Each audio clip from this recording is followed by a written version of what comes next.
It's the Slam Dunk. I think Chris Luxon looks like a bloody idiot for allowing this race debate to heat up and boil over. I mean, look at Parliament today. All the heat and hoopla and the Haka. No one wants this stuff. Well, no one with any sanity wants it.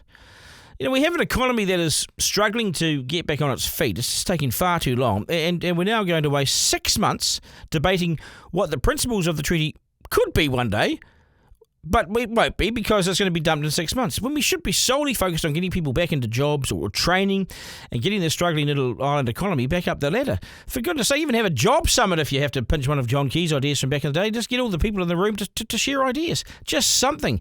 But the treaty principles? I'm actually angry that Luxon's done this through a mix of poor negotiating skills and experience. He's not seen how divisive this sort of stuff can be in the past, probably because he's been away overseas. But it's divisive stuff. Look at the delays on the Harbour Bridge. There were other Māori on the Harbour Bridge. They're in their cars going, "Oi, out of my way, mate. I've got to get to work." The fuss in Parliament today, you would have seen that. Of course, the Māori Party are going to play up to their crowd on this. I mean, they have to. That's their job. You know, they can't go silent. That's their job. But what a gift. It's the gift that we'll keep on giving them for the next 6 months.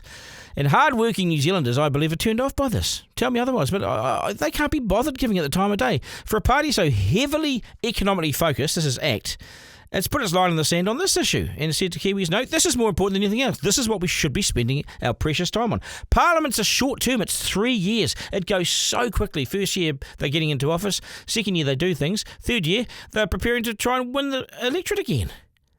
It's a stunt from both ends of the spectrum, from both sides. Okay, so Seymour, it's a stunt to get those many New Zealanders who detest talk about the treaty to get in behind him, so scratch that itch, yep.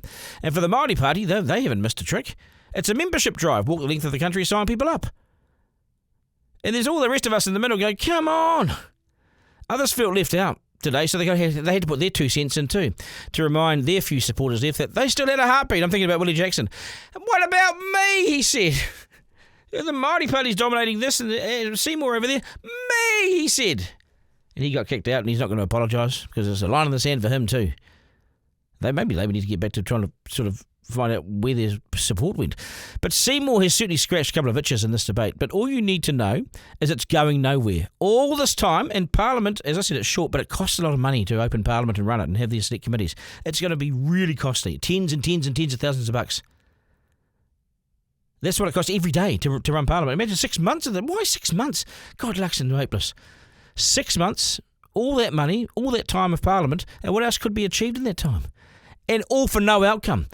We could only blame ourselves saying, oh, we put them there. But ultimately, Luxon agreed to this, and he must now keep his word and kill this after 6 months. Or he agrees with it and he gets kicked out. Imagine if he didn't do what he said he was going to do. Imagine because of a groundswell, let's say, that he said, no, it's going to go through. We're going to vote with it now. He'd have to resign, wouldn't he? For misleading all of us and misleading the country, for going back on his negotiation position. He has to stick with what he said, doesn't he? There's no going back now, surely. Duncan Garner, live.